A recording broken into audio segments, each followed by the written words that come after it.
Okay, this is the REMOVU K1. Neat little thing. It's got a monitor on it. Pretty sharp looking unit. 4K. It does not come with a memory card, so you'll need to buy a micro SD memory card. I suggest something 32 gigabyte and above because it won't use anything below that. Like if you try and use a 16 gigabyte card, that's not going to function.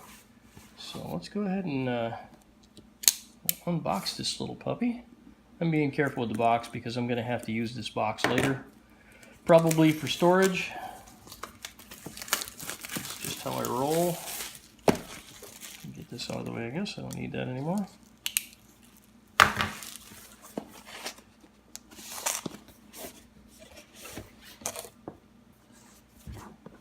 Hey, a box within a box. Alright, so when you open this up, it's got some important safety information on it. Mainly, don't lay the K1 horizontally while powered on. So basically, if you're going to lay it down, make sure the unit's turned off. That's one thing that I learned from the other units because I read this before. So that's your little safety briefing. It comes with the manual, which gives you all sorts of detailed information. Lots of it, actually. And this does a lot. And then you get the warranty and service thing. I usually whiz those right out into the woods somewhere. And, interestingly enough, bunches of little stickers, little bumper stickers. I thought that was kind of cool. So I may put these on something if I really end up liking this thing. So I'm going to push that stuff out of the way. Notice accessories are included in the box. So let's see what we have for accessories here. Okay, accessory number 1 is a USB cable. This is one of those proprietary ones. It's not a mini USB 2. It's, let me see if I can zoom in. Well, I'm not going to zoom in. I'm just going to walk this into it so you can see that. So you can see it's one of those funkier connectors that's going to be a pain. So the long and short of it is try not to lose that thing. Okay, and then you have a nice little carrying bag for it. Oh, it does say it on there. It's got its little name on there. Zipper. Nice. Alright, so I'm going to get all this plastic out of here. And anything else in there? Nope, that is it for that. Alright, so now, get our foam out of there. Hey, look at that. There she is. That's it for the stuff that's in the box. Like I said, I'm going to be using that box later, so I'm not going to trash it. Because I'll use that as a place to store it for now. So it's a sharp looking little unit.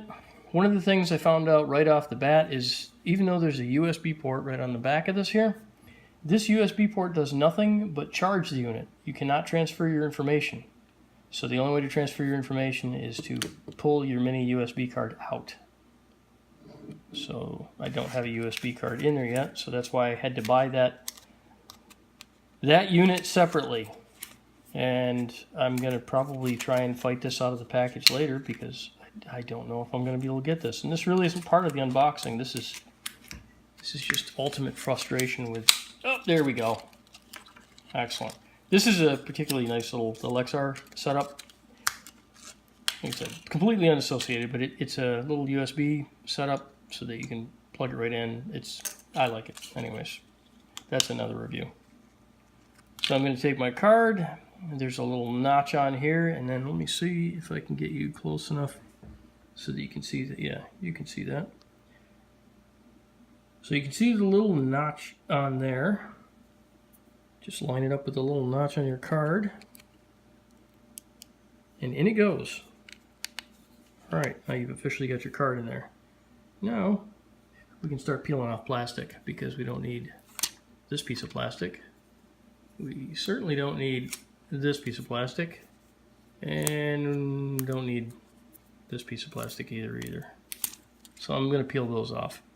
This can be charged while it's connected, or this can be charged with the battery out. I'm going to set that down. So there's a little test button on the bottom here. You can see if your battery's got any juice. In this case it does. but I'm not going to run it. I always like to charge things up completely before I mess with them. You've also got a lock on the back of the unit. You flip that, and then that releases it. Flip it again, locks it. It does not lock the gimbal, which I guess doesn't really matter because once this thing's in the case, it's fairly safe once that's locked anyways. Zips up and fits in there pretty well. So I like the case. So, like I said, it's a sharp looking little unit. All your controls are real easy. The menu systems are real easy on it. And we'll charge the battery and then we'll give it another go. How's that sound? I've magically rearranged some stuff, but as you can see, not much important has changed. The only thing I'm doing is I'm just going to show you how to charge it. I've taken this fairly unremarkable laptop and powered it on. I'm just going to plug that into any one of the random USB ports. And then I'm going to plug this in as soon as I figure out the orientation of the plug. And that's it. I'm going to loosen up the lock. Put the battery in. And to initialize it, you're going to set this down on the counter. Pull your power button down, hold it for a second, and let it go. That initializes it and gets it ready. So now at this point,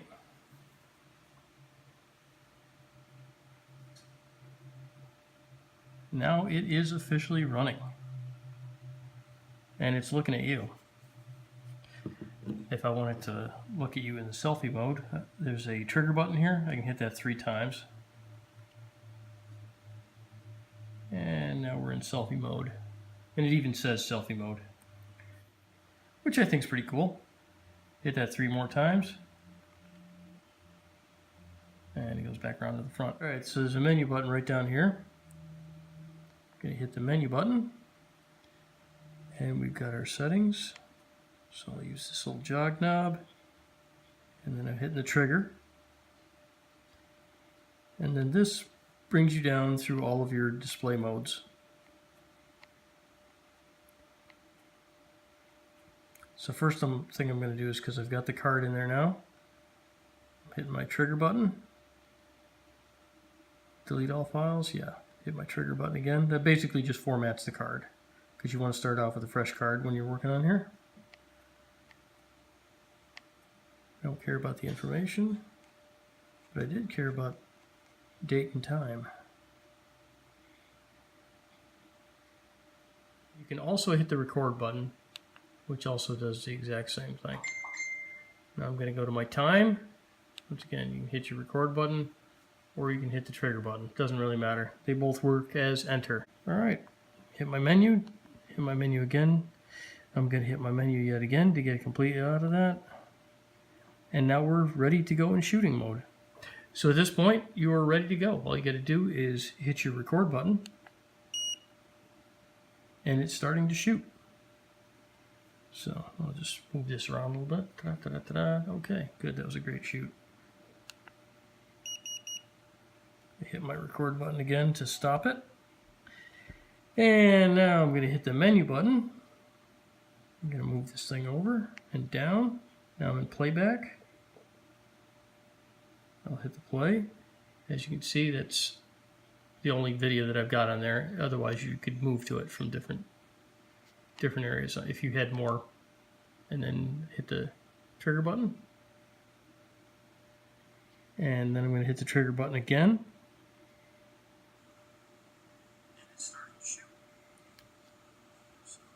Now you can hear it, but it's really terrible. As you notice, the volume's all the way up. That is just all the audio that this thing puts out.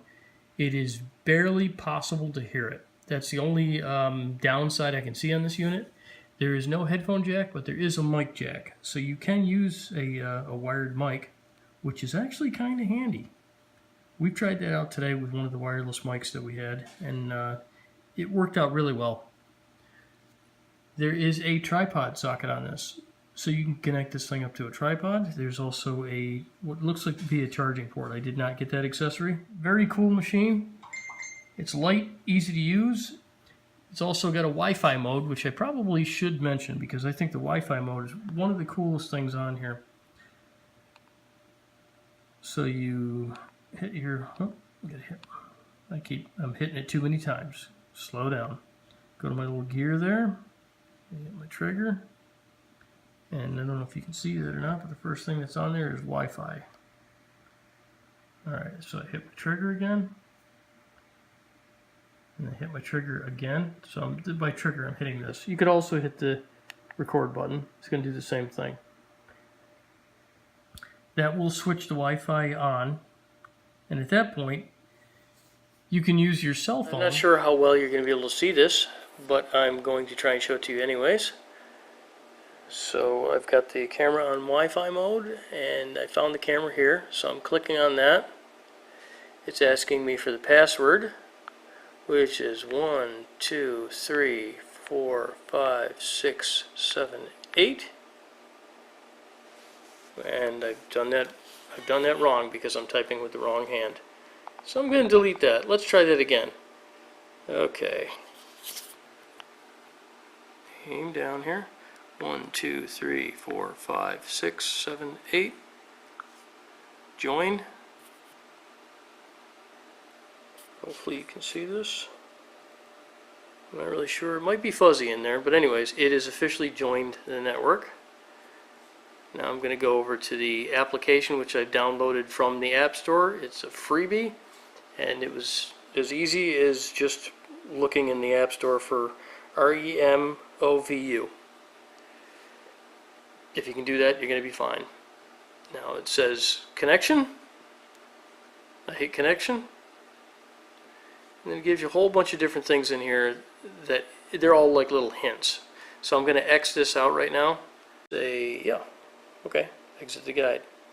So sorry for having you trapped in an endless loop here. But what we've got going on is this is a real-time mirroring of what the camera on here is seeing. So let's see here. I don't know any other way to really show you this besides just showing you right there. I know it's a confusing picture, but if I was looking somewhere else, I'm back. Look at the dude, then I'd be seeing him instead. I'm still seeing him on the screen that I'm holding right here. That is you. Okay, cool. So that's the application. It allows you to go into a bunch of the settings, and you can change all the settings on a camera, do a bunch of fine-tuning, white balance, ISO exposure, all sorts of things on there. Sharpness, you can change that out. Cool features. Two people can work with it, and the second person can use the phone to direct the camera. So the camera features, if you tap on the center of your monitor, it will allow you to turn this thing manually. So kind of turn this into a big-time Hollywood machine. All right, we got our video settings. I'm going to hit my little trigger button again here. And you see you've got the modes. So I'm going to hit the trigger button again. So you've got video, slow motion, time lapse. So the time lapse, focus. It's got interval, and then it's got down here, it's got motion settings. So you can get this thing to do like a long-term tracking, which I think is pretty cool. Sort of like what they have on Discovery Channel, or like Deadliest Catch, when you see the horizon panning off in the distance on a time lapse, the clouds going by and the camera moving. This will do that out of the box once you figure out how that works. But I thought, man, that's a cool feature for something that's really not that expensive. All right, that's it. So I'll be using this for a while, and then I'll get back to you on how well it does over time. But so far, I'm really happy with it. The footage, and I'll put a link down in the description below, the footage is actually pretty stellar, considering that this is definitely not a high-end, super expensive Steadicam type unit. Anyways, so far, I really like it. And Dick likes you.